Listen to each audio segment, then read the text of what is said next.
खुद का क्या योगदान है समाज के प्रति, राजनीति के प्रति। उनके पिताजी ने जो कुछ भी किया सिर्फ और सिर्फ विरासत के नाम पर है, कोई योग्यता के आधार पर नहीं है। नमस्कार दोस्तों, कस्बा 24 में आपका स्वागत है।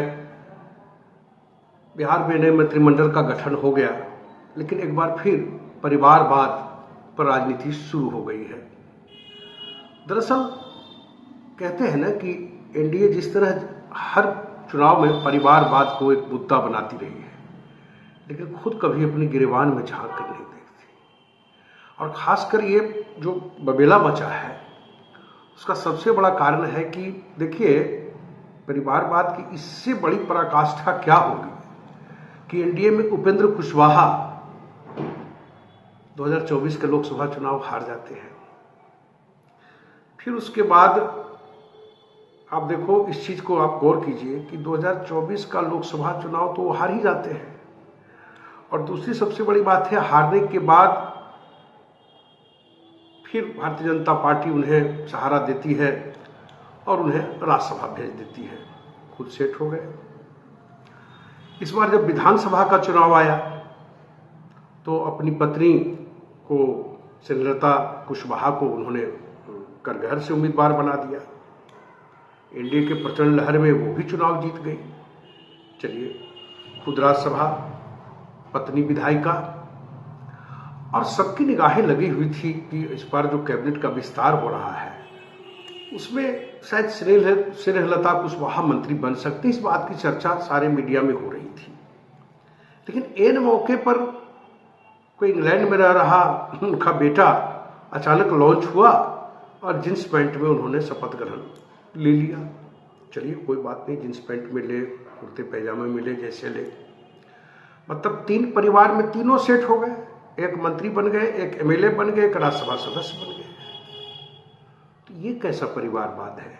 और इसी पर बिहार में फिर एक बार चर्चा शुरू हो गई। अब देखिए, परिवारवाद पर जब आरजेडी की तरफ से तंज कसा गया इन चीजों को लेकर के, तो चिराग पासवान लॉन्च कर गए।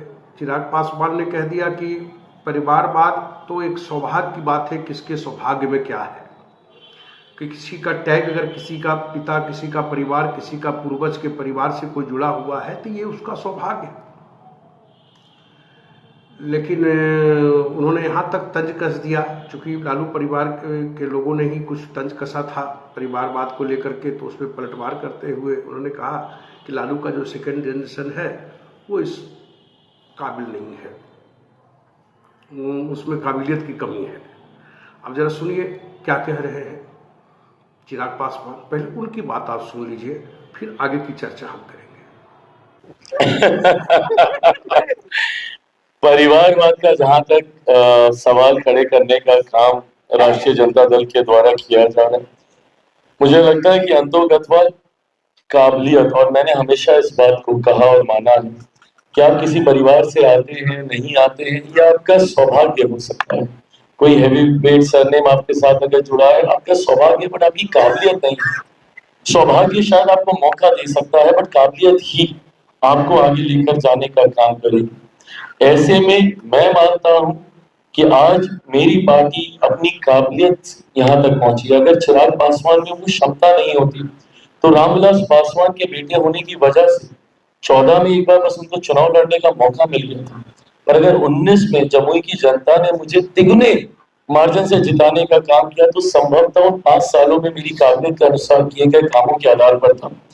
2021 में मेरी पार्टी को समाप्त करने के बाद अगर मुझ में काबिलियत नहीं होती तो शायद मैं पुनः पार्टी को खड़ा नहीं कर पाता। ऐसे में मैं मानता हूं कि आप में वो काबिलियत का होना जरूरी है, वही इवेंचुअली आपको आगे लेकर जाने का काम करेगी।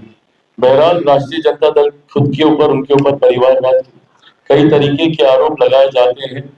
मुझे लगता है कि ये वो समय है जहां अपनी काबिलियत उनके परिवार के सदस्य दिखा सकते हैं। संघर्ष, कठिन परिस्थितियों में आपका संघर्ष आपकी सही पहचान कराता है। यहां से अगर वो निकाल देंगे तो यकीनन काबिलियत होगी, बट अगर किसी वजह से अगर वो चूक जाते हैं तो आपकी काबिलियत पर सवाल उठेंगे। हम बात कर रहे थे एनडीए की, एनडीए बार बार परिवारवाद को एक बड़ा इशू बनाया हुआ है, जबकि इनके साथ एनडीए के जितने घटक दल हैं, आप देखिए, अब बात पहले उपेंद्र कुशवाहा की कर ली, अब एनडीए के एक और घटक की बात करते हैं, हम पार्टी की। अब हम पार्टी में देखिए, पतोहू दीपा मांझी विधायिका बन गई, बेटा खुद राज्य सरकार में मंत्री की शपथ ले चुके हैं, विभाग अभी नहीं मिला है। जीतन राम मांझी पार्टी के सर्वे सभा केंद्र में मंत्री हैं। अब बताइए जरा, और जब भी आप देखो तो प्रधानमंत्री से लेकर के भारतीय जनता पार्टी के तमाम लीडर परिवारवाद को लेकर के जरूर कुछ न कुछ टच करते हैं। इवन कि आप तो मैंने ये दो घटक दलों की बात बताई आपको।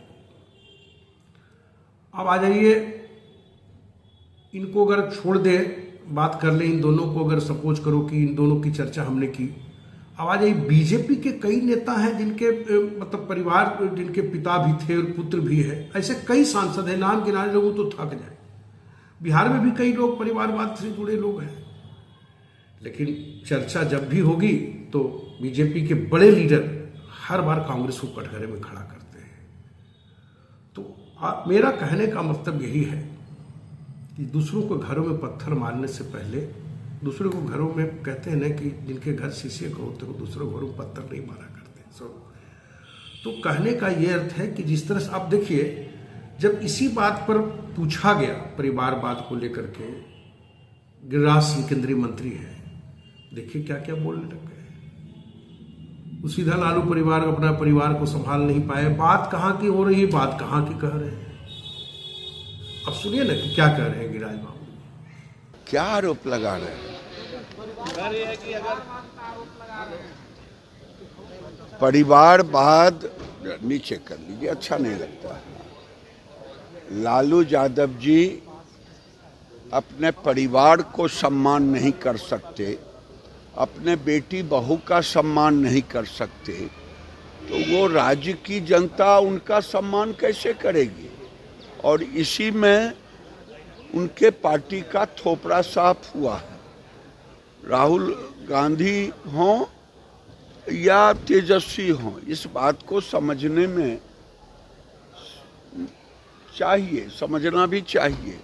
जिस ढंग से उनकी लालू जी की बच्ची, लालू जी की बहू, उनके ऊपर बदसुल्की का आरोप लगाया, मारपीट का आरोप लगाया, ये दुर्भाग्यपूर्ण है और बिहार की जनता इससे अपमानित हुआ।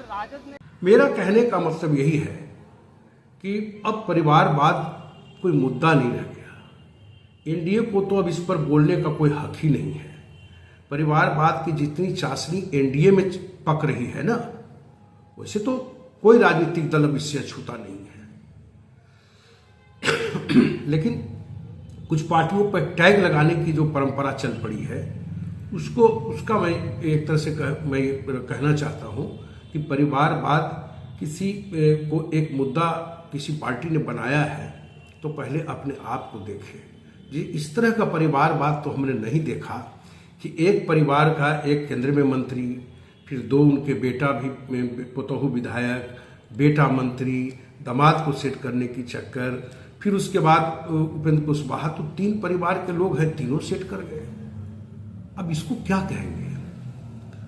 तो कहने का अर्थ है कि परिवारवाद अब यहाँ की राजनीति से एक तरह से कहे कि अगर कोई मुद्दा बना रहा है तो वो जनता को बेवकूफ बना रहा है। आज के लिए बस इतना ही। मिलेंगे फिर कल किसी और टॉपिक के साथ। कस्बा 24 के लिए पटना से मृत्युंजय कुमार।